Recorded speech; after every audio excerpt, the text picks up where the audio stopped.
we looking, Sam? Looking good? Okay.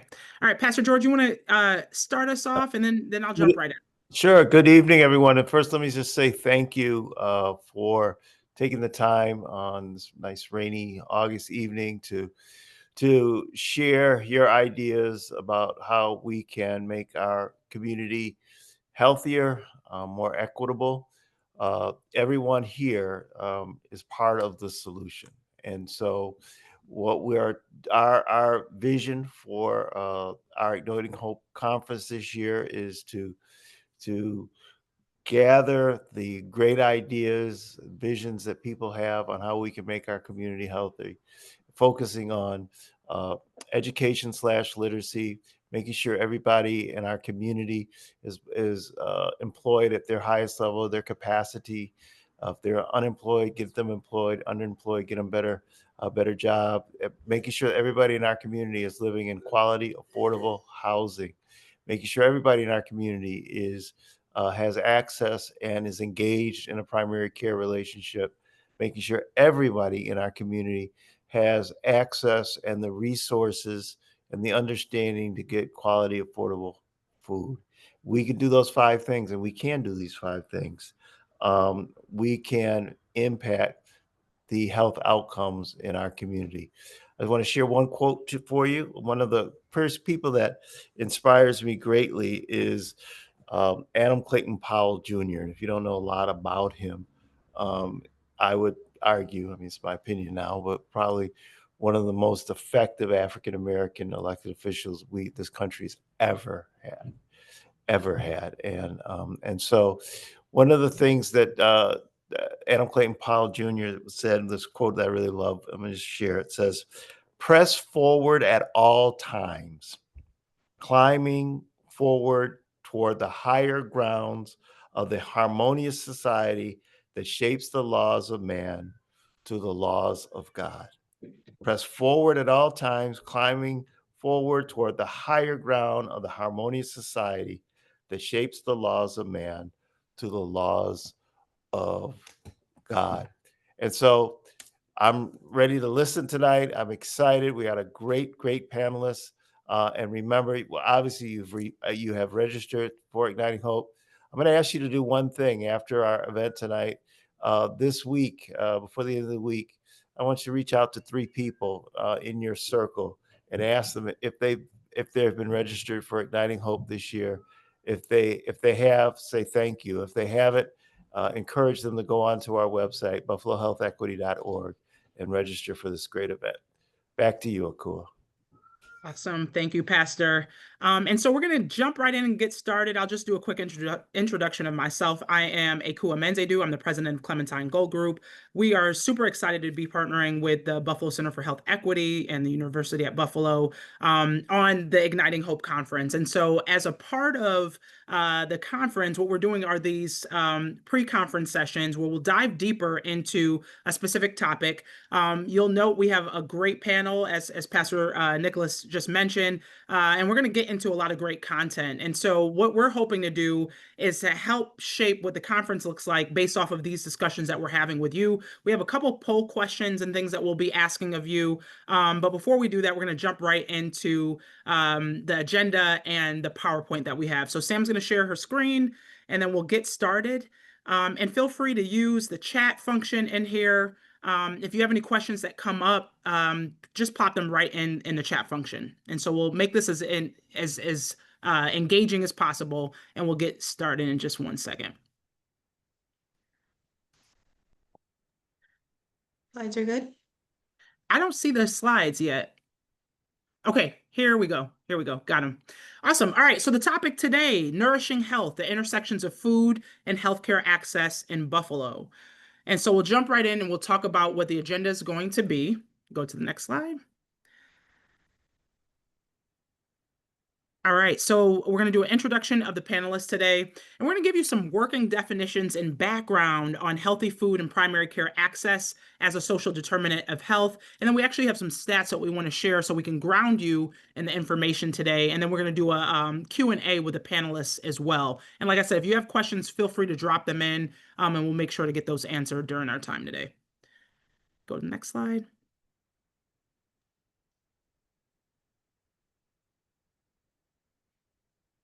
All right, so when we think about the social determinants of health, these are what we're calling the conditions in which people live, learn, work, and age. These factors influence everything from chronic illness to life expectancy. And so I know a lot of folks, if you're, on this call, you probably have some background in this. But for the conversation around igniting hope, these are the social determinants that we're going to be, double clicking on. So we have access to primary care, which we'll talk about today, access to healthy foods, which we'll also talk about today, workforce development, education and literacy, and housing. And these are the determinants that we're going to be looking into further. And so you can go to the next slide, and we'll introduce today's panelist. And so today, as that slide is coming up, we have Kimberly Johnson Brown, who's joining us. She's the Executive Director for Community Access Services. We have Dr. Fred Archer III, who's the Associate Dean and Director of Admissions, Pediatrics at the Jacobs School of Medicine and Biomedical Sciences. We have Miss Della Miller, who is a food systems consultant and community advocate. We also have Dr. Carla Henke, who is the medical director over at Jericho Road at the Broadway site. Alexa Wajed, who is a chef and a nutritionist and owner of Eat Off Art. And then we also have Elizabeth Machina, who's the Director of Health and Wellbeing at BNMC. And so thank you all for joining us. We have a lot that we're going to get into, so we're going to just kind of fly through some of these slides, and then we'll get into the question and answer. So you can go to the next slide, Sam. So when we're thinking about access to healthy food, we want to kind of ground everyone in the definitions that we're going to be using today so that we can all speak from the same language. And so when we think about access to healthy foods, it's consistent, affordable, and culturally relevant access to fresh, nutritious food within one's community. And so that's how we're going to ground ourselves as we think about access to healthy foods. You can go to the next one. We're going to talk a little bit more about the impact on health outcomes and what that looks like. So malnutrition, it takes multiple forms, right? And that could be undernutrition, inadequate vitamins and minerals, and or overnutrition as well. And so malnutrition in all forms presents significant risks to human health. And so we're kind of grounding ourselves on some of the impacts. You can go to the next slide. Okay, so when we think about other impacts, we know that good nutrition protects against chronic health conditions and non-communicable diseases such as heart disease, diabetes, stroke, cancer, and changes in functional limitations. But it also supports things like improved infant and maternal health, improved learning for children, increased productivity in adults, and that also creates opportunities to gradually break different cycles of poverty as well. And so when we're grounding ourselves, I want you to just continue to think about these themes as we chat. And then we also think about some of the contributing factors, right? And so we know that there's a lot of different factors that will impact our access to healthy foods. And some of those are your income, food costs, location, transportation, education. How easy is it for you to access healthy foods? And so we know that those factors are all interconnected. And as Pastor George kind of started us with, we know all these different social determinants really compound on one another, and they create this layered barrier to access.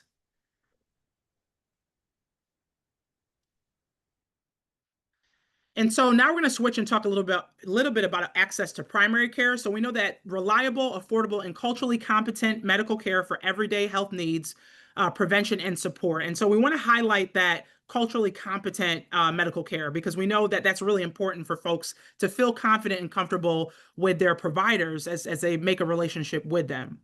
You can go to the next slide. And so things that we want to talk about as it relates to impact on health outcomes, regular primary care visits. We know that those are linked to fewer hospitalizations, improved healthcare outcomes, and lower costs. People without insurance coverage, which is a big topic that everyone's talking about as well, they're less likely to access care and more likely to delay or forego care because of costs. And then we know that medical costs for uninsured individuals translates to medical debt, and that's a real big debt in the United States. And that reinforces this cycle of just putting it off. You might put it off because of those costs. Next slide. And so we'll talk a little bit about the current state as it relates to some stats in our community, right? So we know that 11% of people in Erie County had limited access to healthy foods. We know that 13.3% of people in Erie County experience food insecurity. And then we know that 26.7% of Americans say that cost is the biggest barrier to eating healthy. So we know that these are factors that are coming from our community as well. And I think we have one more slide. Yes, with some additional stats. And so 7.3% of US adults skip needed medical attention due to costs.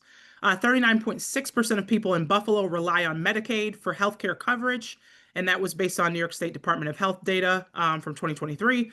And then 3.9% of people in Buffalo do not have healthcare coverage currently. And so we want to just ground you in these stats as we get into the questions. And so we're just gonna we'll pop up the last slide, and then we'll get right into the discussion with our panelists.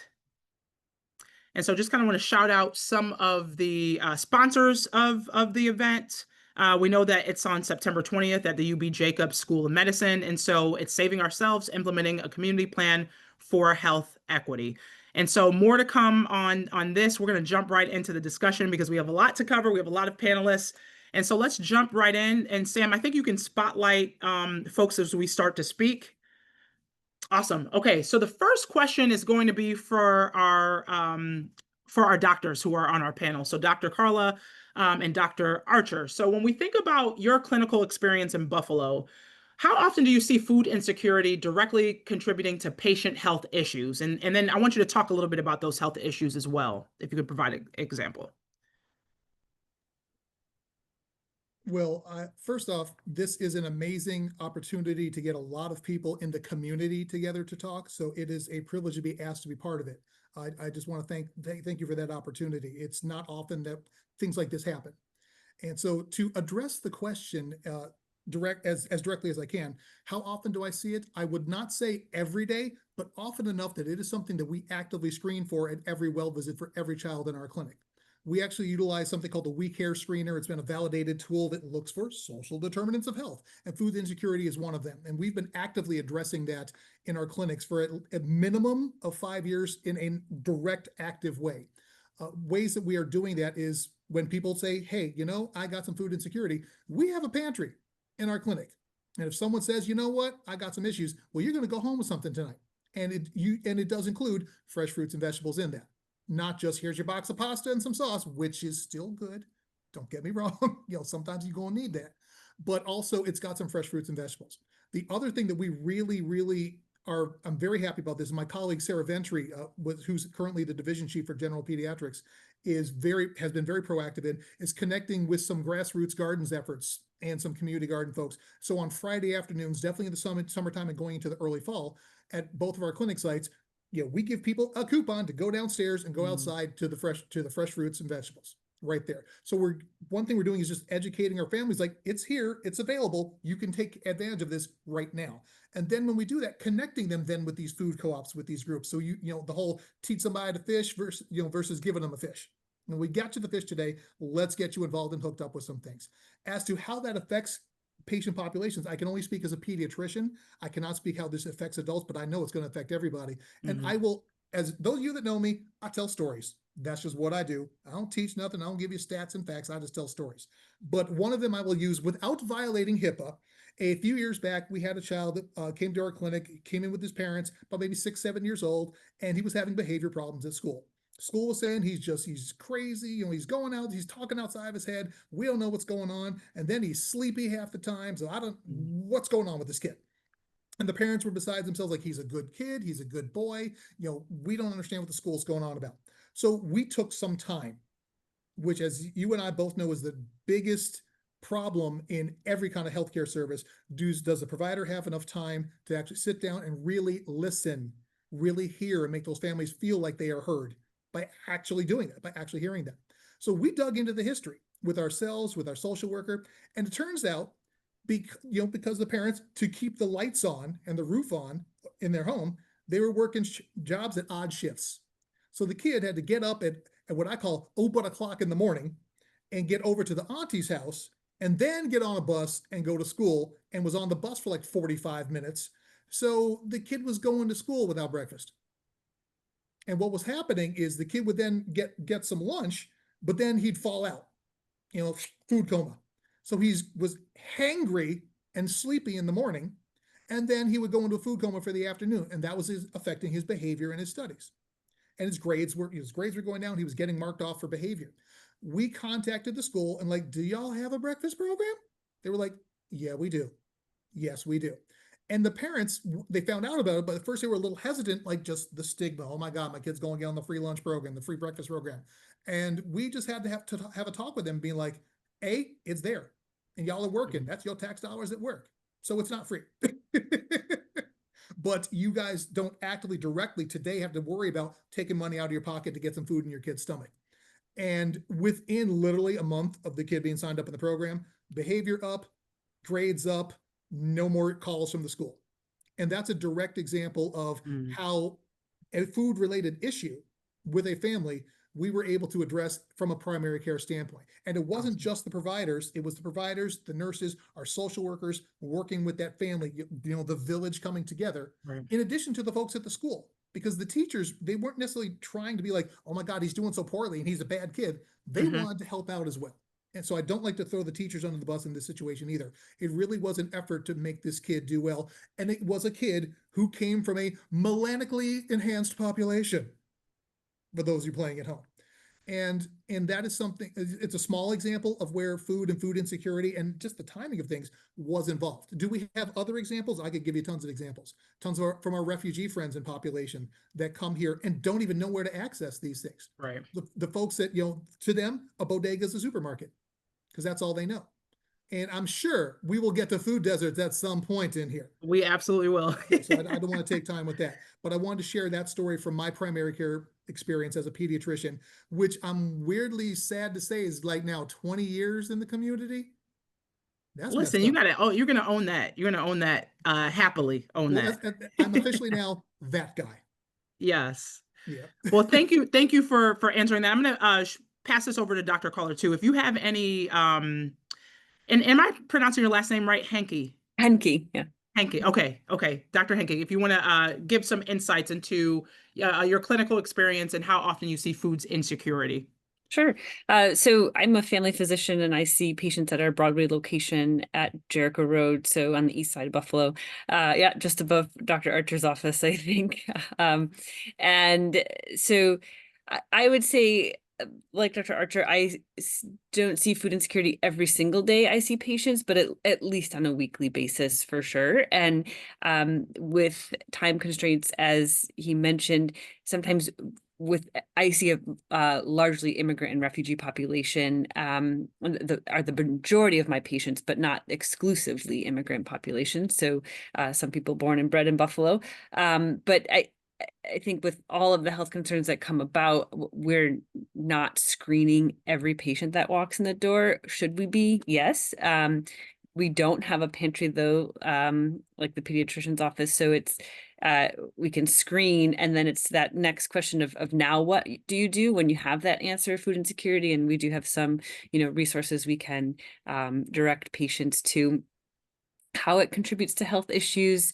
It's so many things. I see a lot of pregnant women in my practice, and so anemia in pregnancy, and I think we see it I would say I see it much more in the patients I see at Jericho than I think I would in a suburban or non-urban practice. And I think it's related to nutrition. Anemia in pregnancy is common. It's not exclusively related to nutritional deficiencies. But I think access to food and education around nutritious food plays a large part in that.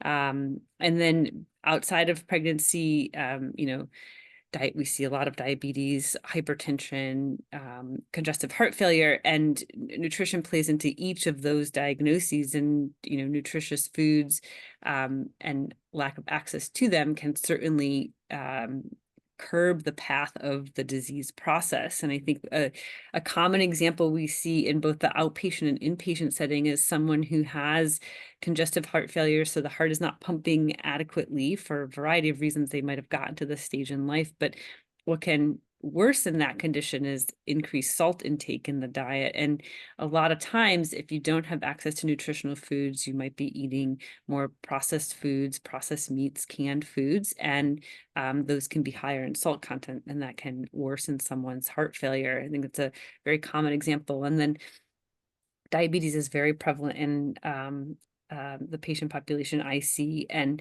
like you mentioned, culturally appropriate. A lot of the cultures we see eat a lot of rice, and how do you talk about eating rice? And that's okay, but what else can you supplement into that diet to cut back on, things that are going to increase your sugar levels? So I think it's access, and it's also education around that. And like you said, being culturally appropriate to incorporate one's, and they might not be the one cooking, I think, is another thing. So, you have the pediatrician, they're not the kid's not the one going to the store can buy the food. So you're having to bring in the parents to that, or the grandparents, aunts and uncles. And then you might be talking to a patient who doesn't do any of the cooking, and they don't actually have any say, or the shopping. And so I think there's the whole kind of family-centered approach to it. Absolutely. And thank you for sharing that to both of our doctors. I'm going to switch gears a little bit because I know our panel has a whole host of experience. And so when we think about, beyond just not, maybe it's beyond just simply not having enough food, what are the primary challenges that Buffalo residents face in accessing healthy, culturally appropriate, and affordable food, particularly in these areas that we call food deserts? And so what does that impact look like?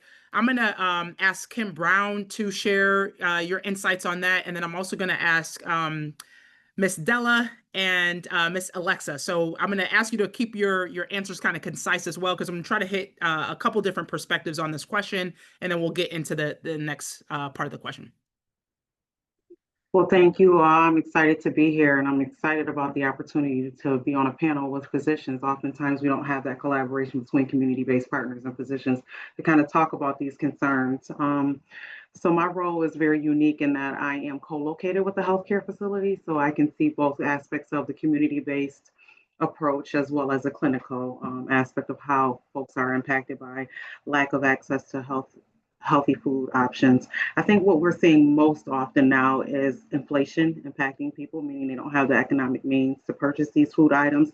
Transportation is going to always be a barrier in areas where people are struggling financially to get to these places. And then I also think nutrition education plays a great part in that. So if I'm a person who has to make a choice about my food budget, and I can choose 5 produce items versus 6 cases of ramen noodles to feed my family, I'm going to choose the option that allows me to make my budget stretch. So understanding that people are making choices based off of what their financial and economic means are. Thanks for sharing that. Miss Della, you want to add to that? Yes, thank you. It's a pleasure to be here amongst doctors and other community people. And to the statement that Ms. Brown had stated, I'd like to see more collaborations of community and community organizations and the professional field, doctors, nurses, and social workers. We need everyone to contribute to making this system work. First of all, I just would like to say that the word that I have to elaborate on is food deserts. In the communities in which I work, we call it food apartheid. Mm-hmm.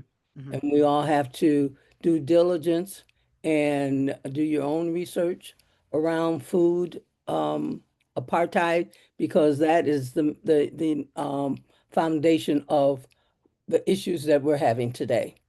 So with that in mind, I would say that once we get that mindset of being food apartheid, we then can work on the real issues. And I believe that healthy food is very important. The access in the Buffalo community citywide. They have a supermarket here and there, but they don't have enough of them. So people that do not have transportation can get to a supermarket.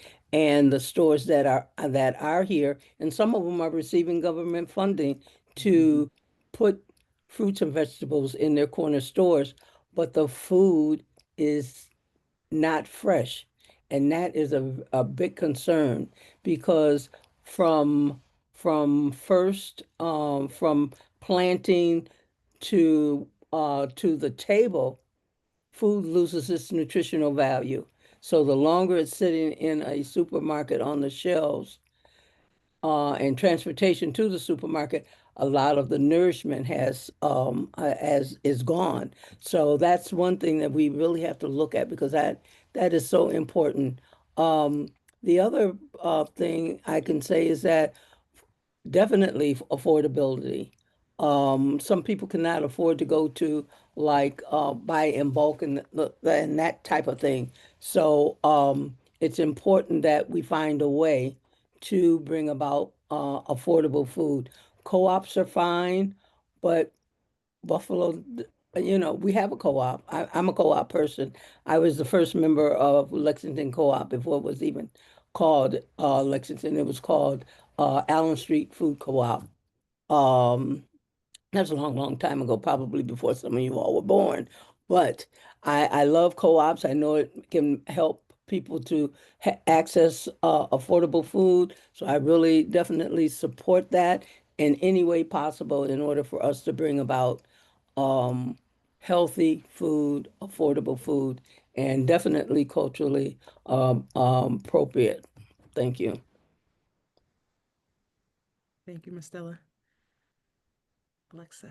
Good evening, everyone. Thank you so much for inviting me to be on this panel. I do have one correction. I am not a nutritionist. However, I am well-versed and I have a lot of personal interest in this topic. I ditto what my comrades here, Kim Brown and Della Miller, have already said, so I will not repeat that. Many of the challenges also that our communities face come down to several things in addition to nutrition, cooking education. How do we cook healthy foods? And how do we make it easy? We need to recognize that we probably need to change the definition of what healthy food is to many people, and what they deem healthy in their eyes. Healthy diet is not buying overly processed replacement meats and cheese. It's simply minimally processed foods. What does that mean? How many ingredients are in broccoli or zucchini or carrots? That is minimally processed. So once you buy it from the store, how can you cook it in a way that will retain its nutrition and also be beneficial for you and your chronic diseases? The other thing that is challenging us is the work-life balance.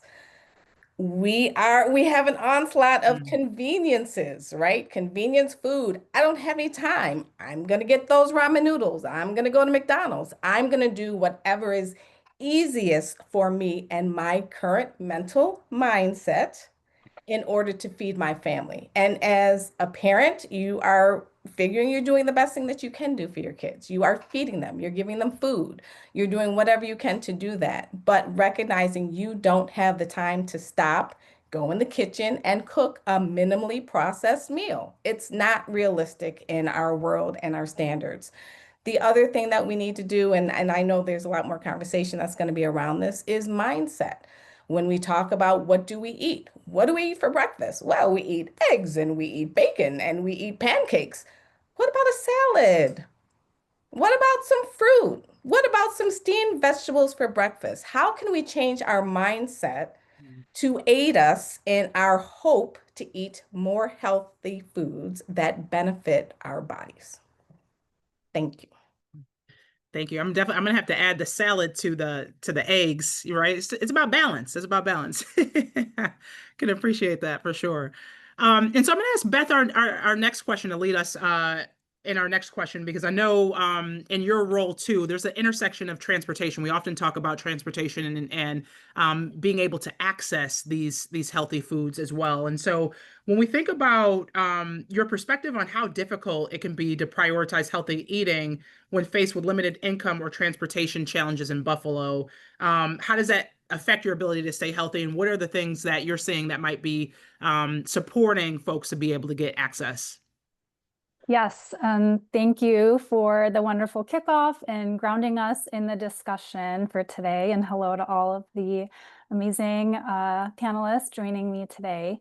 And I also just wanted to make a comment very quickly about the opening slides that you had shared and the data about food insecurity in Erie County. And so Dr. Samina Raja leads up the UB Food Systems Planning and Healthy Communities Lab, and she had done some research about food insecurity, specifically in the East Side neighborhoods of Buffalo.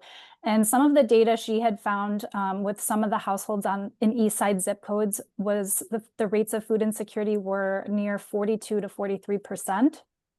And so I really want to emphasize this point for how important this discussion is in the context of that's triple the national rate. The national rate is 13.5%. And so it is so important that we're having this, not only this conversation, but what are we doing about it as a community, and what that means for the health of Buffalo. So to answer your question too about transportation and food insecurity, our environment matters, what we have access to, what's affordable, what's available to us. It determines 80% of our health outcomes, even more so than genetics. So, you know, if the local corner store is only selling soda and chips and there's not fresh produce available, but that's all that you have access to within a walking distance and you don't own a vehicle, that environment is very much so shaping your diet and it's shaping your health. And poverty is expensive. If we want to try a new healthy food that we've never cooked before, and that's a financial risk that we have to take. We're spending money on something that our family might not even like, and that's money that's gone out the door. And so for being able to try new foods, that really is a luxury and a privilege. And let's say even if someone is in a clinic where they get prescribed produce for blood sugar management and they live in a zip code where they have to take, let's say 2 buses to get to fresh produce for someone on limited income, that bus fare is taking away money that they would use to pay their bills, to survive. People are just trying to survive. They don't always have the option to thrive. And so this whole wellness trend and biohacking and all these things that are out there, okay, that's great, but it's not accessible to everyone. And so the reality is we need to really get people thinking about not being afraid of food and focusing on the negative things they're eating. And we need to get people to eat more of the protective foods because that's more of the good stuff that's gonna help us. Absolutely. And you mentioned, that the access and the education component and that being really important. Kim, I see you shaking your head, and I know because we used to work together, a lot of the initiatives that, you started in this clinical setting. And so this isn't one of the questions that we have listed, but I just want to get some of your insight into the education piece, right? And so Beth mentioned, okay, a provider is saying, okay, you need to eat this specific way. How do I even know how to cook this or prepare this? And so can you talk a little bit about maybe some of the successes that you've seen in terms of that connection to education, and what you've seen in a clinical setting as well?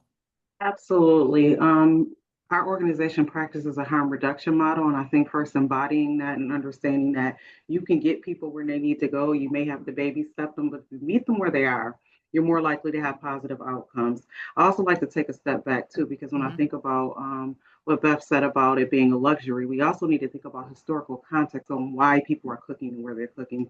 There's a history behind why I prepare my meats the way I do, or why I may season a little bit more heavier than another culture may do. So I think it's important for providers and folks who are going to be providing this education to have that knowledge base first. I think you'll gain respect from the person who you're trying to encourage to make those healthier choices. Some of the initiatives that we've done in my particular organization is I have a food pantry. Well, I'm giving people cans of food, but I don't even know if they have a can opener to open the food. So really going bare minimum. Like, do you have the basic tools to prepare a meal? It's okay to have a canned good. Do you know that you can rinse that canned good off and start a meal from that, and not put so many harmful things in your body? There's just small things that you can do to make those programs more accessible and help people to change their mindset about how and what they're eating. Yeah, and I think that's really important to highlight, right? We might even think it's an easy, oh, here's a can, but do you have the can opener? Do you have the tools to be able to even access the things that you do have? So thank you for bringing that up. Okay, so we're going to go to our next question. And when we think about, let's explore some of these connections, right? When we think about consistent access to healthy food and how that directly impacts a patient's ability to follow medical advice, adhere to medication, or even just, make it to their doctor's appointments. I'm going to throw this back to our two doctors on our panel. What does that look like for you all, right? Like, obviously, we talk about the intersections of these social determinants and what they look like. Are there things that are working that you've seen in your own clinics that might be helpful to share with everyone? Sorry, looking for the mute button there. So it's when you're talking about the intersection between, the healthy foods and access to primary care, they're disparate, but they're also the same thing. You're talking about a barrier to access. And one of the first things that we did when we were, the clinic that I'm at the Niagara Street Clinic, and I'm also at the Broadway Clinic at 1021 Broadway, amazing place. And one of the biggest concerns that we had was, can our patients get there? All right. And not everybody got a car. And parking is a whole other conversation, and that would be its own seminar in and of itself. But we wanted to make sure that we had at least access to bus, to some public transportation. So if folks can't get an Uber there, can they at least use some public transportation to get over there? And that is something that's an issue for both your primary care access and for your food access. If you're in a food desert and there's, let's just say, one Tops in your particular part of the town, can everybody get to it? Is it on the bus line? Is it on an area that's easily accessible? And then when you're lugging those 3 bags back, and some of them are paper bags, not them real nice reusable bags, which cost some money but aren't going to break on you, can you get that back on there? Are those ice cream sandwiches that were on sale and your kids just said, we got to have them, Ma, we got to have them, Ma, we got to have them, Ma? Are they going to melt by the time you get home? Okay. Do you have appropriate refrigeration? Going back to the can opener, we take for granted that everybody got a fridge at home, okay, with a freezer compartment, and not everybody does. And so what we do our best from our clinic standpoint to, like, as you said, I'm so glad you said the phrase, meet people where they are. Okay, that's one of the first things you have to do. You make the assumption that everybody is intelligent. Their area of intelligence may be different than yours. And so you've got to find where that is. Oh, I can't claim that one. I had a professor from med school that told me that. Howard University College of Medicine. Ain't you? Have to put that out there. But one of the biggest things you have to pay attention to is meeting people where they are. And we try to make sure we have enough access for our patients from a primary care standpoint to get in so we can talk about these things as issues. And a lot of that is the philosophy of how we have actually changed how we as providers treat our patients, but also how we're teaching our students and residents. And it's no longer, well, you got to brush your teeth and you got to, watch your blood pressure, and here you go, and here's your pill, and go home. It's, so how you feeling today? What's bothering you today? Let's take a few minutes. Like, yeah, we know you got a dog named Fluffy. We know where you live at, but how has it been living over there? I know that you had some problems on your last visit with some infestations. Has that been taken care of? Do you need some help with that? Because you mentioned that last time. I know that you had some concern because we gave it a food bag last time. How is that going? Yeah. We actively address those social determinants with our visits much more than we did before. And that's not to say we didn't, but there's a different thought process behind it. And if anything good came out of COVID, it was kind of our attention to some of those, some would say smaller details, some of those, the softer side of medicine, not, we have a lab value and we have this metric and we have these things. Let's look at these other values because they're just as important. And I would be remiss if I did not touch upon the mental health component with all of this. Because if you don't got good food, your brain ain't working right. And that can lead to depression. That can lead to folks that are now self-medicating with the wrong foods. We all know we've had that one day. That's why we keep that 1/2 gallon ice cream in the back of the freezer. Because you have that one day. And at the end of that day, that ice cream is gone. We've all done that. And we know that food has a direct effect on how the brain works and how the brain feels. And we do our best to educate our families that if you're having those kind of feelings and issues, let's find the right way to treat it. And if you do need to do that with some food, let's get some fresh fruit, because that's some sweet things. You know, have a fruit parfait as opposed to an ice cream parfait. Let's start with that. Okay. And then if you're in a safe neighborhood, go out to walk and exercise. That's a whole other conversation about built neighborhoods and safe space and green space and having access to that green space in every neighborhood, not just gentrified neighborhoods or suburban neighborhoods. Okay, that's a huge part of that. So that intersection it's not an easy okay, from here to here, and there you go. That's your connection between healthy food and your primary care. It is not that simple. Educating folks on that, and educating, as has been said before and repeated on here, and I'm going to repeat it again, culturally competent way, is you will have some parents come in and say, well, why can't I have fat back? And some of my residents don't know what that means. Okay, so it's a combination of educating the families and educating the providers and making sure that everybody knows what that means. You know, when you say ramen, there's that cup of ramen you get from the store, and then there's families that are like, no, we make our own ramen. Okay, and it's a whole different concept. So I think that the biggest thing in that issue is making sure the families and the providers are learning from each other and educating each other. And I encourage my families to do their own research. That's a huge thing. But what does research mean when you say that to a healthcare provider versus to the lay public, right? Reading a bunch of articles on the internet is great, but my brain is not, well, here's my pre-intervention and post-intervention, something changed in the middle. That's research to me. So you have to make sure that people are talking the same language and we're educating our families so that when they're talking to us and we're talking to them, we're understanding each other. And I want you to read, I want you to look things up, but I also want you to have them from reliable sources. TikTok should only be for brand new recipes, hair, and dance moves. Sorry, should not be for medical information. If I'm wrong, somebody correct me on that. There's a lot of information out there that, you know, people are accessing. So I think that's a good shout out. You got to, you know, be wary where you get your information from, right? You can't just get it from medical mis and disinformation. Yeah, absolutely. One of my favorite subjects. That would be an entire separate panel. Absolutely. Especially in today's day and age. So I can definitely appreciate that. I only went to med school and been doing this for 20 years, but what do I know? Right. Right. Dr. Carl, and I want to just hone in on like the medical adherence component as well, right? Like how do you see that playing into the conversation as it relates to healthy food and access?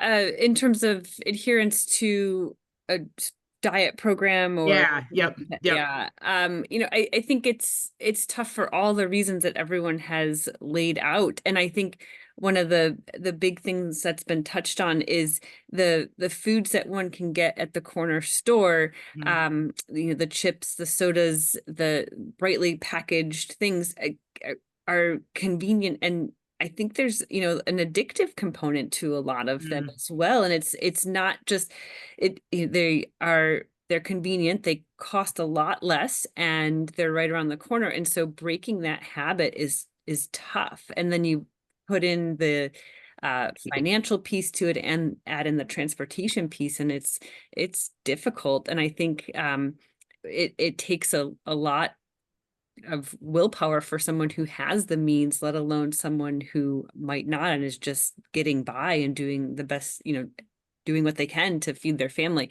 You know, we have the luxury of being located across the street from Buffalo Fresh and Aldi. So when someone is coming to the clinic, they are right across the street from two stores that do sell fresh produce. But it does go back to, you know, the knowing how to cook with said fresh produce. We do have the MAP mobile market outside in the summertime, but you can, if you have access to all that, then what do I do with it when I go home? How do I cook this before it goes bad? We have a dietitian on site. There's one of her for all of our locations, so it's not full time, and her schedule is full. She'll see kids and adults and just kind of go through. She does try to be very culturally appropriate. You know, what are you already eating at home? What do you like to eat? Okay, how can we change this into some healthier options? And so that is helpful. And I think another thing that sometimes can increase adherence to a recommendation or a dietary change is getting the community involved. So there's been, pilot Mhm. programs of, do we do a cooking class with a certain community group? The food's provided, someone comes in, does education on it, and it's culturally appropriate. What we've noticed in the past at Jericho is that it's tough getting attendance to that first session. But then when people come, they do get excited about it, or it's the same people that come to all the groups. Like it's the exercise group and the diet group. And but how do you get people to buy into it and want to come, and other incentive programs out there for that? Absolutely. And thank you for sharing that. I'm gonna remix this because that's what I do, y'all. I can't help it. I want to ask a question about trust, right? When we think about historically disenfranchised communities, we know that there's a lot of history that comes with that, right? And so we know that there's a lot of mistrust as it relates to even getting guidance and information from folks who you probably should listen to Dr. Archer's point. And so when we think about, when you think about trust in the healthcare system and why people have a reason not to, how do you think we could build that trust? Like, what does that look like? And this is kind of open-ended question for the panelists. Miss Della, do you want to start? I'm putting you on the spot. When you think about trust, how do we start to build that trust with communities that have historically, been disenfranchised and harmed throughout the system? You're on mute. Yes, thank you for that question. Building trust, I think, depending on the situation, I think that community should be involved. They should be at the table. When they're building out a program or a process, community should play a major role. They should Mhm. not be after the fact, but part of the planning. I think that builds trust. I think that when you feel that you have contributed to, you were part of, you made recommendations, they were heard, they might not have been implemented, but at least you had the opportunity to share it out. I think that that's the major step in starting trust. Also, respect, you have to show respect to each other in order to build trust. A person has to be held to certain standards and certain levels, accountability, trustworthy, transparency, not trying to do something under the table, or what do they call it, behind the scenes. Mhm. We want people to be upfront, and so you can build trust. Be cordial. Say hello. How are you doing? So just some of the basics that um not is not being taught today. People just walk past each other, they don't say anything. But if you're going to build trust, you're going to let everyone be included in the situation. Mhm. I think that that's very important, including doctors. I've been with my doctor for quite a while, and we do have discussions. And I'm saying, your secretary did such and such and such, and he addressed it, what I'm saying? Um, and that shows to me that I trust him. That's why I've been there that long. You know what I'm saying? I mean, over 30 years I've been with the same physician, Mm. because he listens, and he'll ask me some questions about certain foods and nutrition. So, that's the kind of relationship you have to build with each other, because I give him respect and he gives me respect back. I love that. I gotta get respect, give it to get it, right? In terms of that back and forth and the connection. And you highlighted the relationship component that I think is really important. If you have that relationship with your provider, you're likely to probably adhere, right? Like if you have that trust and relationship. Alexa, I'm gonna throw this to you too. Is anything coming up for you? Oh, a lot's coming up for me. I Okay. don't know how much you want me to share. But yeah, I mean, honestly, it comes down to our basic humanity and being kind. I don't know how many times that I've had to reach out to a new doctor or inquire with a new doctor, and I'm completely turned off simply by the Mm. receptionist. Being overworked, underpaid, and have too many things to do. Yes, we're all overworked. We're all underpaid. We have so much to do, but we have that minute moment to say, hey, Mhm. how are you? How can I help you today? Right? And that's across the board. That's whether you're in the grocery store, in the doctor's office, the hospital, whatever it is. I think that truly is one thing that we all need to work on. And I'm so thankful UB School of Medicine, Jacobs School of Medicine is doing an honorary job of working with all of their students to ensure that they have that humanity aspect, and they're making sure that they make that connection with, you know, with their students, but also with their patients. The other part is listening. You know, I think we're just now recognizing the importance of taking time to stop and listen as care providers, as social workers, to really just put down the paper, to put down the laptop and take a few minutes to listen. And that is something that hasn't been done for such a long time.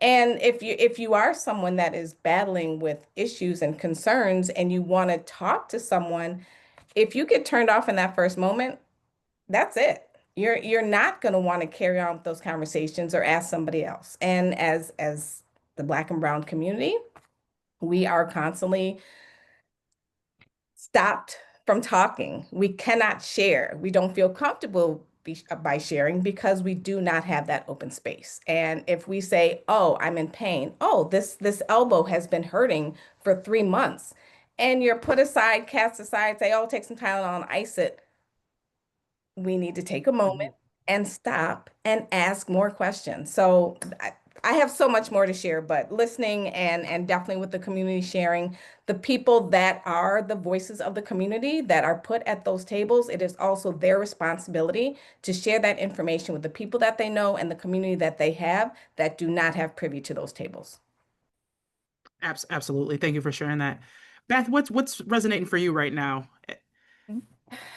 Your Yeah, a connection. lot. I would say from my perspective, we did a 6-week program called 40 Days to Wellness, where we hired Eastside entrepreneurs to deliver medically tailored meals, groceries. We did cooking classes, education, and we brought healthy food into food insecure households. And we were terrified to launch this project because I know that mistrust exists, and I was really afraid that we would get poor engagement. But the truth was, we had over 500 people apply for the program, and we had 108 slots. And the people that did apply came back every week for class. They were open-minded. They loved learning how to saute with water. The chef, oh my gosh, Chef Alexa's probably like having a fit that hearing about this, but our plant-based dietitian taught us how to saute with water instead of oil and use healthy cooking techniques. And we built a very robust program. And I think strongly it was because we partnered with Eastside entrepreneurs who were from the community, trusted, and, you know, they led the program. So that worked for us. Yeah, and I love that highlight, Beth, in terms of connecting with community and building with community, because oftentimes, you know, it's done in opposite and reverse. And I know a lot of folks have started to talk about that, right? Like, oh, if you build it, they'll come. But if you include them in the process to build it and co-create it, obviously there's going to be more success. So thank you for sharing sharing that example. And so I'm gonna just ask the panel in general. This will be kind of round robin style. I want you to think about a specific program or initiative in Buffalo that you know of or envision that could effectively bridge the gap between food access and healthcare access. And so this is for everyone on the panel. What if you have a program in mind? Beth just gave us an example. Or if you were to envision one that doesn't exist currently, what would that look like? And so Kim, we'll start with you, and then we'll pepper around. I'm just a firm believer in one-stop shop models and health hubs, making it easy for a person to get what they need, their needs all met in one place. It also creates a sense of connectivity and collaboration for that continuity of care. If you have your food pantry, the healthcare provider, maybe a patient navigator, the pharmacy, all in one location, it just makes it that much more seamless for a person to access the services that they need in their community. I love the healthy food corner store initiatives. I think we need to see more of it and more robust. I think it'll help to alleviate some of the issues we see in terms of having food deserts. The structures are there. We just need to feed into those structures to make sure that they're providing what's needed in those neighborhoods. Awesome. Thank you for sharing that. We'll go, Miss Della, you want to go next? Okay, thank you. Yes, I'm looking at, I'm involved with a lot of programs from Buffalo Freedom Gardens to Good Food Buffalo Coalition, Food for the Spirit, Buffalo Food Equity Network. I'm involved in a lot of those programs. And they all do different things to help people. My concern, and now that I'm hearing about some programs that I didn't know that existed, is that we have a designated program similar, I believe, that Kim was saying, where it's one shop and you can get all the services that you need. I mean, from a community garden to getting, being able to go there. You say, give them a coupon for 5 tomatoes, they can go out there and pick it themselves. The feeling of going out there, getting it yourself, being more self-sufficient, self-reliant on yourself. I believe that not only access to food, medical care, but also having a place where you can get like a dietitian's services. A quick story, an elderly friend that I have, she's a grandmother taking care of a grandson. Both of them are overweight. Their doctor in the city told them about a program at the new campus, UB campus, and they were trying to go there to get assistance, and they couldn't find the place. They kept calling, but they could not find it. You know, when they were first building the new campus out there, and she said she couldn't find it. So the next couple of days, she was telling me the situation. She said, we were just so frustrated and tired. We went to McDonald's and got us something to eat. Now, because they did not have clear directions and they had to go, it was luckily that she was able to drive, that she was able to go out there. But why not say that you could go down the street to the medical center in your community and get not only your food, your medical help, your dietary help, your exercise. I don't even know if there's an exercise facility for community to go to. Even if you want to pay and go, you still got to go out, you know, at least 4 or 5 miles to get to that. So maybe it's a vision, maybe it's partly already done, but if we could put it all in one location where you can get everything and not have to drive for 45 minutes to get there or any of those kinds of things. You know where it is because you go there all the time. It's one shop. Okay, I'll get it right. And you're familiar with the area. You know the people in the building because you go there for other services. You know, you feel confident and you feel that you can trust the people that are there. So it's a multitude of things, but we need it in one spot. I agree with that wholeheartedly. Thank you. Awesome. Thank you. Beth, you want to go next? I know you already gave us a great example of a program that has worked. Do you have any other examples you want to share? Sure. I want to give a shout out to Allison Dahoney and our friends at Buffalo Go Green and the amazing work that they do with the Community Health Centers of Buffalo and all of Buffalo. They're doing amazing food as medicine work, and they're also part of the 1115 waiver, which is a New York State demonstration project that's purposely linking Medicaid recipients to food. And so when we talk about mistrust, an issue or a challenge in the program is people, you know, free food, like, I don't trust that. That doesn't sound right. There's got to be strings attached, and there's not. So I think my one call out would be anything that we can do to support our community organizations who are a part of the waiver and trying to make those connections, because we want to keep the funding for this program. Awesome. Thank you for sharing that. Dr. Henke? Yeah, 1021 Broadway is a prime location. We do have a gym on the second floor and a pharmacy on the first floor and pediatrician on the second, and we're on the third for family healthcare and behavioral health. And I think you know, there's been lots of thought around what can we do with childhood obesity on the east side and services, because there is the Healthy Way program. I think maybe what Della might have been alluding to, some of those programs at the Conventus campus, but they're always booked even if you can find them. And so what can we do at Jericho to help with that? And I think we have some great minds thinking about that. How can we utilize our gym space and our dietitian for some more community resources? And I think it's also, what can we do to outreach to the community, let them know the gym is there for people that are not our patients, and even those that are our patients, getting them to utilize the gym. It's there are some programs where it's free. If it's not free, it's very, very low cost for most patients.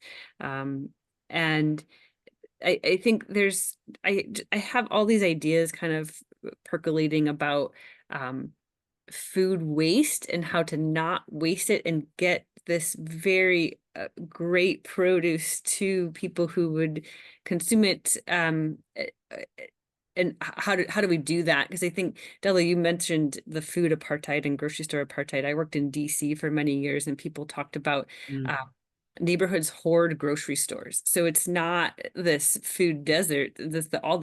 All the grocery stores are in certain neighborhoods, and I think it's the same in the city of Buffalo. And how do we, how do we get grocery stores to or produce to the corner stores? But if the one-stop shop idea, how do we get some of that produce that's going to go to waste or other wholesome foods into places like 1021 Broadway for that one-stop shop approach, while we also fix the food apartheid problem?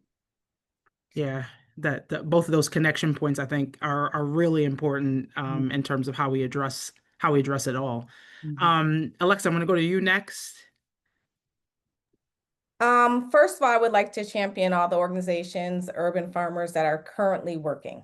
That's what they are doing. They are doing an amazing job with limited resources. So my programs are creative and visionary. And the first one makes us think about, one, how many churches, liquor stores, and corner stores do we have in our communities? And why can't we take those numbers alone and make programs within those communities that are focused on food, mental health, childcare, food education, so we know how to store food, so we know how to freeze food, and we know how to preserve food, as well as medical services and healthy living and exercise capability and things that we can foster in our communities. And then the second pie in the sky thought is, I'm currently on the Art and Public Places Committee, and it was put together through a law that April Baskin sent to the legislative floor to make sure that every single building contract in Erie County took 1% of their budget and contributed to an arts fund that would recognize artists as businesses and put money in their pockets. Why can't we do that with food, accessing the tech industry? There's so many tech companies in Buffalo alone. We have tech competitions. We have all these things. We know that technology impacts our children because they are on it constantly, and it's not necessarily a good impact. So why can't we turn that around and take a portion of their revenues, their whatever it is, 1%, and put it in a food fund for Buffalo or Erie County so that we can educate people on food, we can provide the services that we need to, we can provide dollars to the organizations that are currently doing work so they can extend it along Buffalo. Let's do something that is completely outside of the norm and something that a lot of people are going to have a problem with so that we can feed literally our community. Love it. This is also the art component and the creativity that comes from what you do. And I love the connection points to both of those things, right? We have to get creative to solve difficult problems. So definitely appreciate that. Dr. Archer, you want to end on this question and then we'll move on. I will do my best to be brief. One of the most dangerous things in the world is give me a microphone. Those that know me, they know. So one thing is a little bit of tooting our own horn here of what we've been doing in our own clinics. Since we're part of Children's Hospital and the Jacobs School of Medicine, we are directly connected with the folks over at Healthy Way. So we've known about Healthy Way for a very long time, and we have discussed at length, can you come out to the community? Can you come out to the community? And the one thing that unifies all of these ideas here is you and I all know dinero, guilt, the cash. And really it's an issue of, can we find the funding? Can we redirect the funding? And I like the point that you brought up there about redirecting the funding, because that's what's going to drive some folks into these things. When you don't have the funding though, what do? Collaboration. Okay, because collaboration leads to advertising, which allows you to get more funding in the other spaces. So those are things that we've definitely discussed. One thing in our clinic is we finally have a nutritionist. Yay! It's only been since I was a resident we've been asking for that, and she's awesome. And thankfully, we only have 2 sites she's got to go between, not like 6 or 7. So she actually gets a chance to really talk to our families, talk to the kids, which I think is fantastic. We have one of our RNs who has actually been involved with a program that does just as you guys have had, come in, do the cooking night, come the next night, do the exercise. And we have that in kind of like a fluctuating status that we wish it was every month. It's not, but that's something that we've actually tried to put in place within our clinics. One of the biggest things though, to help with this, and again, I have to kind of go and do the horn tooting here, is we're starting early. When you talked about the trust, when you talked about how to build that up, you want the medical aspect to resemble the community. That's just basic. And that's something that at the Jacobs School of Medicine and Biomedical Sciences, that comes from the top down. That comes from the dean. She wants the school to look like the community. We have invited the community to come in. It's not, and also we have gone out into the community on both levels. We've had to have that kind of exchange. We have a new curriculum for the students at the medical school. And part of that new curriculum is they are signed up with a community-based organization. So they are literally out there in the community as part of their education. It's no longer an elective. It's no longer, oh, if you think about it, if you got the time, like, no, you're going. Because you need to be vested in this community. You need to understand what it's like when you send that family away from your clinic and what happens when they get to that community-based organization. And that's something that we do from step one. So when we talk about making this something that providers are aware of, and again, I'm only focusing just on the medical students because that's where I have purview and some say, but we want them to understand this on a different way and a better way than we did when we were growing up. A lot of us kind of came to the party late from an education standpoint, so we want the students to know that. And that's one way you build that trust. Those students have now been in the community with the people. So now when they stay in Buffalo because they're hired to stay here, hey, putting that out there, the people go like, hey, I remember you. And they're like, oh my God, Ms. Johnson, how you doing? Boom. Right. Okay. It starts just like that. But also we want folks from the community to be the ones going to school. All right. One of my favorite organizations we have at the med school is called Black Men in White Coats. And these are some of the young male medical students. And that's a whole other conversation where I can say like, yes, only about 2% of medical students are African-American males. And that hasn't changed since 1978. We're trying to fix that. But these guys go out to the schools.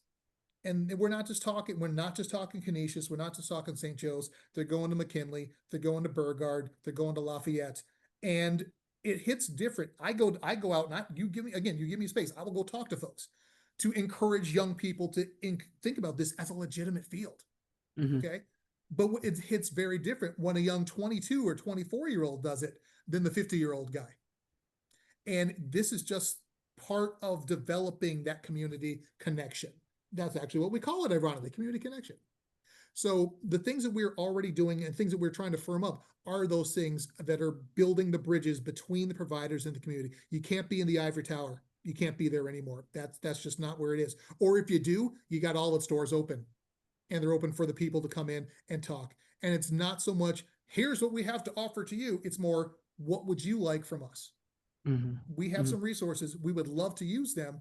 Are there ways you think we could use this better community? And so holding forums like this is also one of the first steps. You know, we come out here, we talk, and then we listen to everybody like, so what y'all want us to do? Right. Okay. And then we come together and find a way to do it. There's always a way. And you teed us up very nicely because we're actually going to get some insights from everybody that's on this call. So That's what thank you for that. You know, you didn't even know you were doing that, but you ended it nicely. And so we're gonna move to do a Kahoot. And I don't know if folks have done a Kahoot before. It's pretty simple. I'm gonna share my screen so that you can see this. Give me 1 second. Let's hope that technology works. Let's see. All right. Let me know. Can y'all see this? Yes. Okay. All right. So you're going to take your phones and scan this code, and then you're going to put this pin in it. You can also go to kahoot.it, and then you're going to put this game pin in there. So go ahead and scan your phone or use your camera to scan. And then you'll start to see your names pop up on the screen. So I'll give y'all some time. Just want to get some information directly from you all.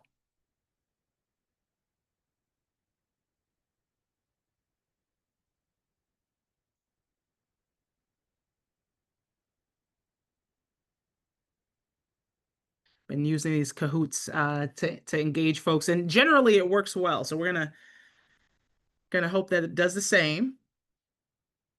Whoever old guy 2112 start to see creative names pop up on the screen.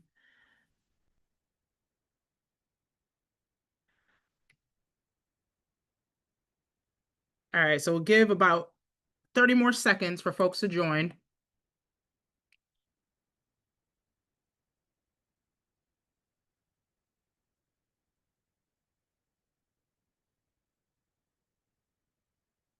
All right. More names coming up.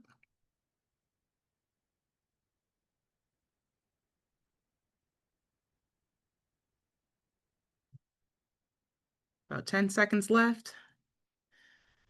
All right, and so what I'm going to do is go ahead and start the Kahoot, and you should still be able to join if you haven't yet. So I'm trying to draw this out because I keep seeing some names pop up on the screen. I'm going to go ahead and start. Okay. So the first question,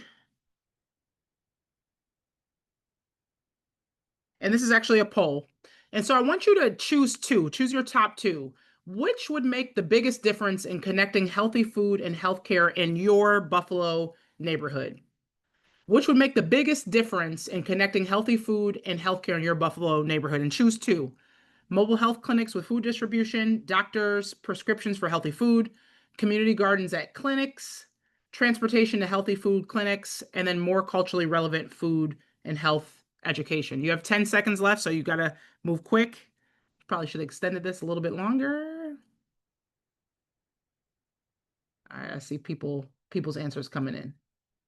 Okay, so from those answers, the top two look like mobile health clinics with food distribution, and then transportation to healthy food in clinics. And then after that, more culturally relevant food and health education, and then community gardens. And then the last one was doctors' prescriptions for healthy food. All right. And then we have one more question that we're going to ask you all. And this is actually going to be a word cloud. What's one word that describes the feeling of having reliable access to both healthy food and healthcare? And so you have 30 seconds for that. Go ahead and type your answers.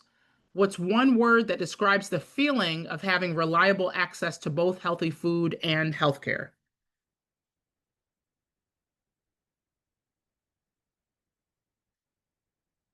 One word that describes the feeling of having reliable access to both healthy food and healthcare. You got about 7 seconds left.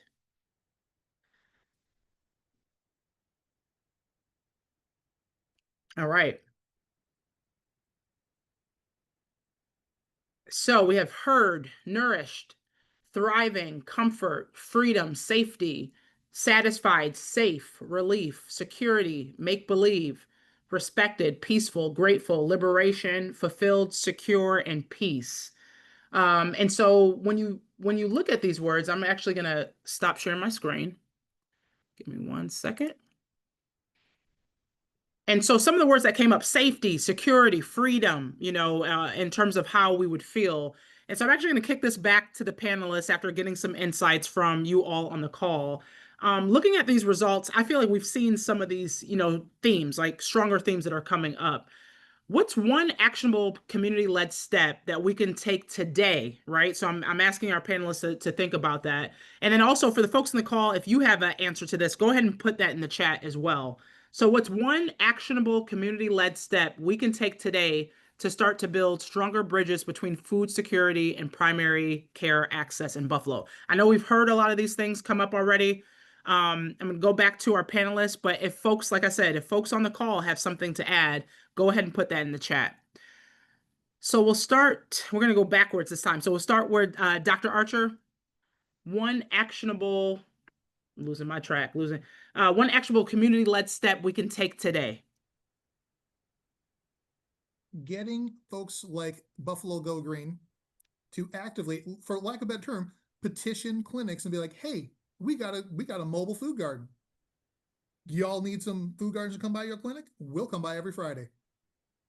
But also in the reverse, have clinics reach out to groups like them. Like, hey, we're looking for some folks. So it can go in both directions.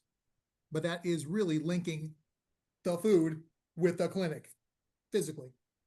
So linking food and clinic together physically. Love that. Dr. Henke, you want to give us your answer on that one? I think it goes back to community and engaging. So from my perspective, like if the community health centers are engaging with the community to let them know of the health center resource there, and then figuring out ways, like, so we have the Mass Ave project in mobile markets in our parking lots, and spreading that word so everyone is aware, because I think there are lots of resources, and educating just spreading the word of the resources that are around and sharing it in places like this and getting it out to in patients' hands. Absolutely. Thank you. Alexa, going to you. I'm not sure, Okay. but I am going to say, to the point and taking the model of the Jacobs School of Medicine, why don't we have doctors have community days when they can go out to the schools? Why don't we have doctors just like we have police officers with restorative justice going and interacting with the community? Why can't we have the doctors and the physicians and the PAs and the nurses do that? Get them back into the community so they recognize and understand who they're working with. Awesome. Can you talk to my supervisor about that? That'd be great. Copy that. Beth, we're going to go to you next. Sure. I would say a couple of things. I would definitely piggyback off of what Dr. Archer suggested, and not only bring food to the clinics, but also, or specifically maybe the federally qualified health centers that are located in our neighborhoods, because it's one thing to get food a part of the healthcare system and have it recognized as a reimbursable intervention, which we're working towards. But we also have to realize that opening statistic that there's a certain percentage of our neighbors who don't have health insurance. And so if we only make these programs available through health insurance, we're still missing people that could really use this program. So I would love to highlight and uplift those community organizations who are serving people that don't have access to healthcare, and just making sure we're directing resources there. And then the other thing I just want to highlight again is that 1115 waiver.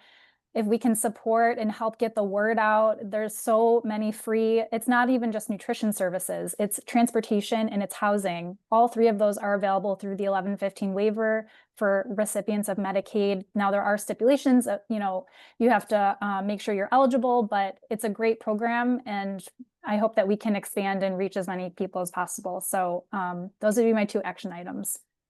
Awesome. Miss Della? And you're on mute, Miss Della. I got you back. No worries. I turn it off just in case my phone started to ring. Yes, thank you for the question. I think that I believe in education. Food education is very important. And with that in mind, I also believe in self-sufficiency. For an immediate concern that I have now with the first food forest that's going to be here in Buffalo at JFK Park, we need access to water. And if we can have a policy change within the city to allow water barrels or water access other than the fire hydrants to put water into our food forest education lab and other community gardens that are out here. They have the same problem. I think that that's something that really needs to be done immediately because we have to approach food apartheid in a lot of different ways and different levels. So that's one that I really truly believe in: self-sufficiency, education, and water access for our community farms. Thank you. Awesome. Thank you, Ms. Miller. Kim. Not fair, because every time I wrote down something, someone on the panel definitely shared my sentiment. So I would have to agree with Ms. Della. I believe in community mobilization, ensuring that you're giving people the tools and resources so that they can take these things with them and not necessarily have to continue to depend on a system.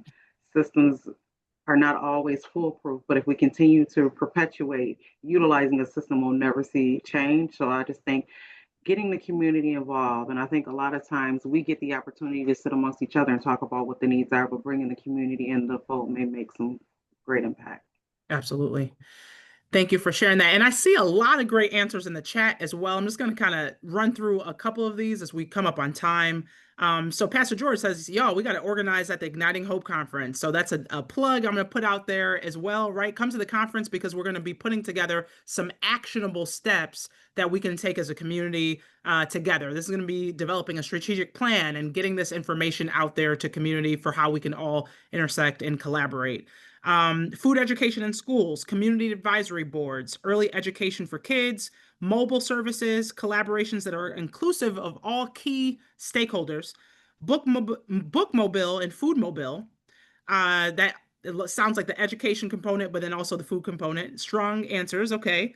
Like Alexa said, challenge the tech community, hell, the entire community, for coming together and what does it say? To direct a small portion of funding to a central food fund. And so, yeah, I think these are all great answers. I see someone said combine education in the schools and community involvement by educating youth, community health workers to have discussions with their fellow peers in the school systems. And AHEC, I guess, had a model that was similar in that way. So we're collecting all this information. Buffalo Go Green provides fruit and veggies to those who qualify and have partnership with Instacart and will deliver to homes.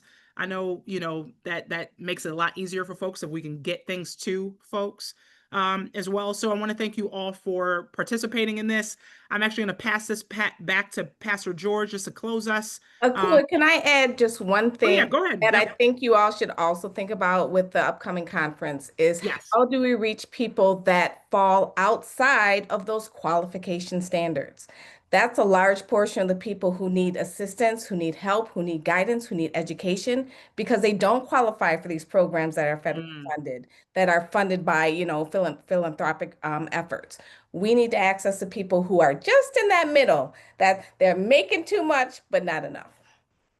Thank you for bringing that up, because I know I think it's United Way that does a lot with like the benefits cliff, and that you're kind of in the mix, right, of you're making a little bit too much money to get some of these supports. And so let's make sure that we're considering these folks who are right on the edge or at the brink. So definitely appreciate that comment as well. Alice, yes, Alice Families, thank you. And I know there's the acronym, I'm not going to remember it. Kim, do you remember it to Asset limited, income constrained, I think. Yes, thank you, Beth. Asset limited, income constrained. Awesome, thank you. Pastor George, I'm going to kick it back to you to close Real out. quick. Yeah, thank you. I'm just so filled with gratitude. And remember, we, the Buffalo Center for Health Equity, in partnership with the University of Buffalo, Erie County Department of Health Equity, Clementine Gold, all the other partners, we're putting ourselves out here. We're going to say that we'll take the accountability to build the plan. so that we can move forward. It's all about solutions. So please let folks know that we're working on systems change to make things better for all of us. And so thank you so much for your participation. Thank you to our panels. All of you guys were great. And you guys have a great night. And when's our next session? So we'll Nicole, be when's- here September 10th. I just put our flyer and the rest of the dates for everything related to Igniting Hope in the chat. Please reach out to me or Shay or Quick if you have any questions, but September 10th.